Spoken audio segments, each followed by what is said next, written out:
Hi guys, this is Yamari from Namaste and Slay, and today we're going to talk about how to set healthy boundaries. Specifically, we're going to talk about what a boundary is and isn't so that you can start setting boundaries in a way that deepens your bond with others instead of disconnecting you. As someone who struggled with setting boundaries in the past, I wanted to create this video because I know how difficult it can be, especially during the holiday season. So whether you clicked on this video because you're having trouble navigating this stressful time of year, or you're struggling with boundaries all year long, I'm going to share some tips with you that I've learned along my self-love journey that have helped me set boundaries in a healthier way so that you can step into your power. Before I dive into boundary setting, I do want to mention that I'm extremely spiritual and I do feel guided to pull some oracle cards at the end of the video. So if that's something that interests you, please stick around. If not, just completely ignore. And I hope that you still find value in the material that I'm about to offer. So let's dive into the difference between a boundary and a barrier. Oftentimes, when we're not familiar with how to set boundaries, what many of us do is that we build a barrier instead. It's super important to understand a difference because one keeps people out and hurts our connections, while the other invites people to have healthier relationships with us.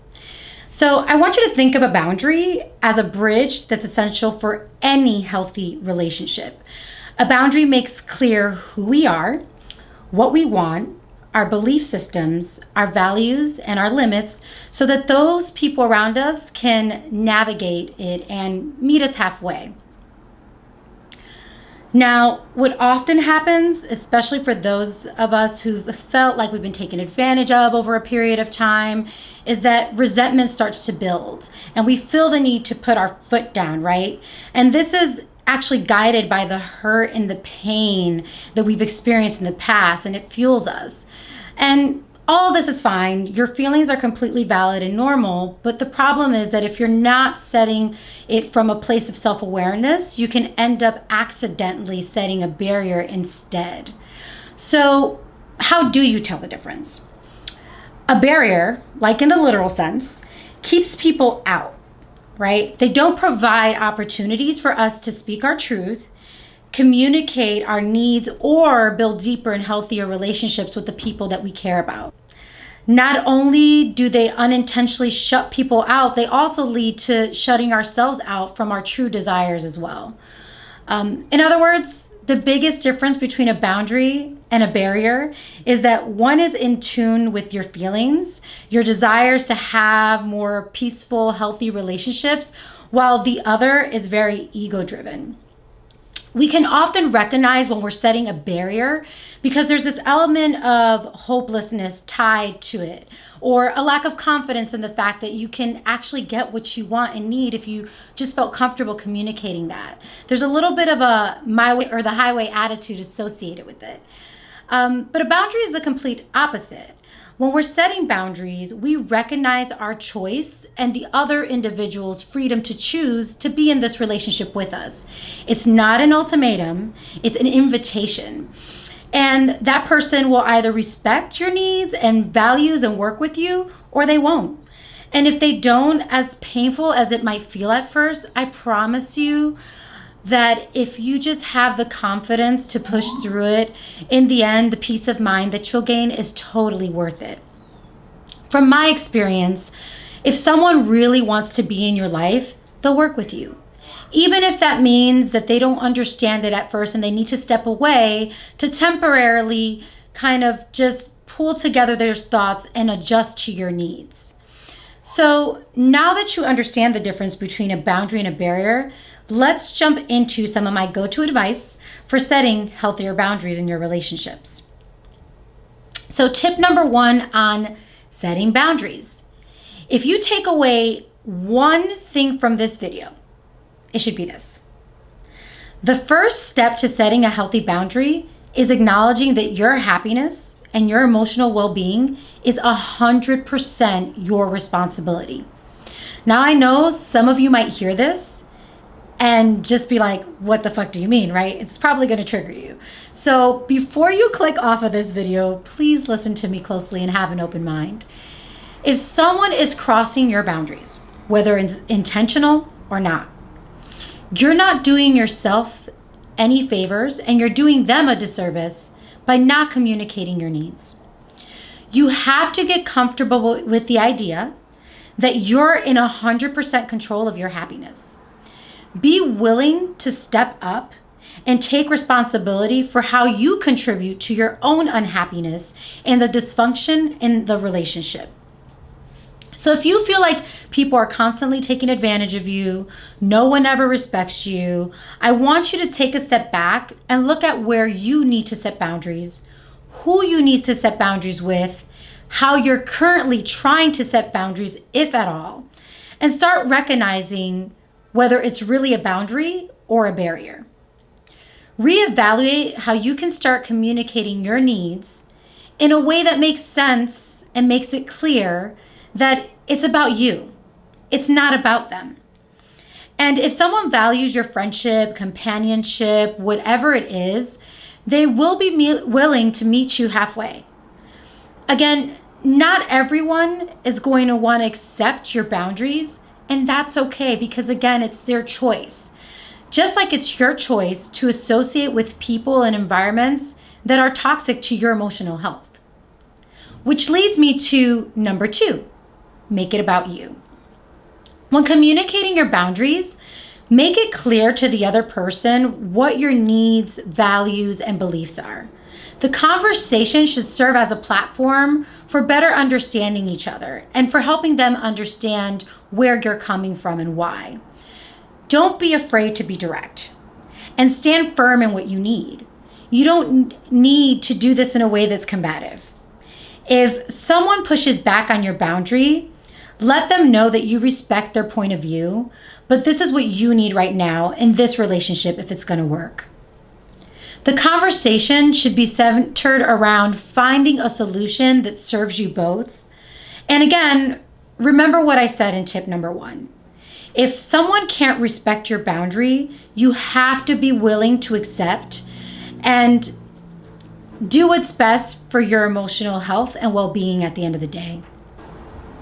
Number 3, get to know yourself. So many of us struggle with boundaries because the reality is we don't really know who we are.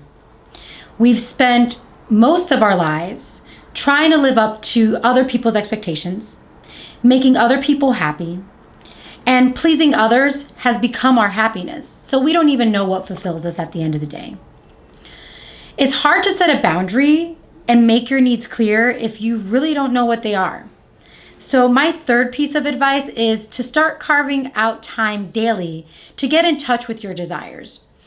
You can do this by adopting a daily practice that helps you go within. So this can be meditation, journaling, visualization, but it's really important that you take this time to get in touch with your emotions so that you can use these emotions as a guide. Also, start becoming an observer in your day-to-day life. Approach each interaction you have with others like a student. So for example, if someone asks you to do something that makes you feel resentful, this is a good indicator that you're not truly in touch with what you need or value at that moment. And you probably need to set a healthy boundary. Number 4, be consistent. Again, when you start setting boundaries, some of the people around you may be confused or even take it personally, and that's totally normal. Change is difficult, even for those who have the best intentions for us. However, consistency is key. Whatever you do, don't break your boundary. Make sure that you stand firm by your decision. Don't be afraid to communicate it clearly on a regular basis if necessary.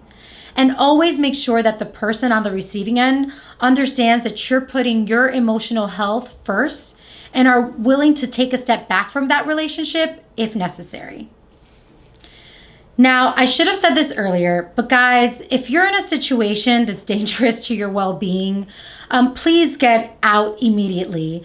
Trying to set boundaries with someone who's potentially dangerous can do more harm than good. So please use your best judgment when applying this advice in this video. So those are my essential tips for setting healthy boundaries. And as I mentioned earlier, I do feel guided to pull a few oracle cards for some more spiritual advice and guidance for those who are watching this video. So I'm going to go ahead and pull 3 cards from the Work Your Light deck here by Rebecca Campbell. And let's see what guidance the angels have to offer us today.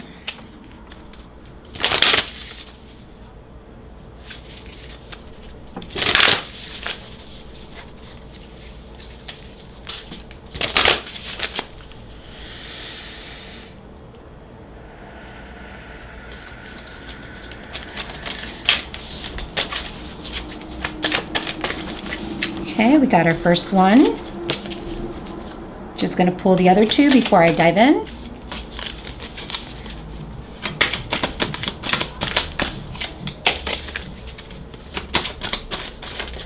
Oh, 1 second, guys, while I pick those up.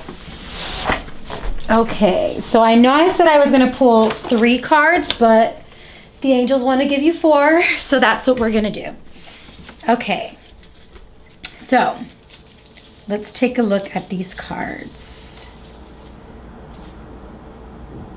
Okay, so the first one we have here is trust the niggle. Specifically, it says, what is the niggling feeling trying to tell you? So in this video, guys, I talked about the importance of getting in touch with your emotions. And I think that's exactly what this card here is trying to say. It's really, really important to get in touch with our inner beliefs, our inner desires, what really kind of lights us up. Without understanding that, it's really hard to set boundaries. And reality is, most of us know what boundaries we need to set and who we have to set them with, but we're afraid. We're afraid because we're afraid of being shut out. We're afraid of losing relationships that are super important to us. We're afraid of not being loved. So what this card tells me is that many of you who are watching this video are probably resonating with some of those feelings right now. And it's really important for you to know that you're not alone. I have struggled with this throughout a huge part of my life. I've had to set many boundaries with friends, family members. I've even had to step back from family members at a certain part of my life. And I promise you that as difficult as it may be, if there's something within you that is saying to you that you need to step back, that you need to set a boundary, as hurtful as it is in the beginning, you will be a lot stronger when you come out on the other end. And reality is, those who really care about you will respect you more, and you will be able to form deeper relationships, more healthy relationships with those people because you did that. So that was your first piece of guidance and advice. Then we have share your voice, come out of the cave, persecution, expression. So what was I just saying, guys? So, a lot of you might be feeling like you're going to be persecuted, casted out if you tell people what you really need, if you tell people how you really feel. And reality is that most miscommunication happens because there's a lack of communication and we're not expressing our needs. So I'm not going to spend too much time on that because I feel like I already covered it in the previous card. But again, don't be afraid to come out of your cave.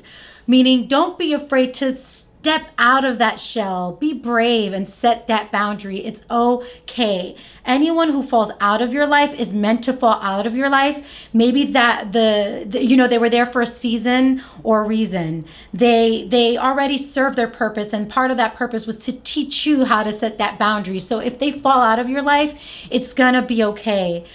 The universe, God, whatever you believe in, will replace that person with someone who truly values you. And if they're meant to be in your life again, they will return. So don't be afraid. Step out of your cave.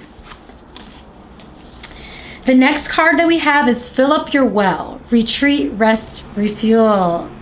Again, so many of you are probably feeling really drained. As I just mentioned, it is that time of year where, a lot of people have a lot of expectations of us, right? It's the holidays. Friends are pulling at us from one direction, family from another, work. It could be a hectic time of year at work as well for you. So what this is telling me again is it's super important. I believe it was like tip number 2 or 3 that I said is it's important to adopt that daily practice of stepping within. This to me is confirming that many of you who are feeling bogged down, feeling like you're just being pulled from all these different directions, feeling stressed and overwhelmed, need to take a step back and need to start adopting that daily practice. Go within, rest. It's okay to say, hey, you know what? I really wanted to be there for you. I really wanted to go to this event, but right now, I'm feeling depleted. I'm feeling drained and I just can't do it. It's okay to tell your employer, you know what? I need a mental health day, or, hey, I need to call out sick today because I just don't feel well. Guys, whatever you do, just understand that it's okay to start setting healthy boundaries, and you can do that in a way that comes from a place of love. You don't always have to be combative and feeling like you're putting a wall up instead. Okay, and the last piece of advice is dance. Do something to shift your vibration. So I talked earlier about meditation and all these things that help you go within. But what this is telling me too is to start getting in touch with your creative passions. So whether that's literally dancing, maybe a lot of you dancing is a form of kind of de-stressing and disconnecting from the pressures of the world. I know it definitely is for me. Guys, I literally dance around like a crazy person at home sometimes. It's totally okay. Who cares?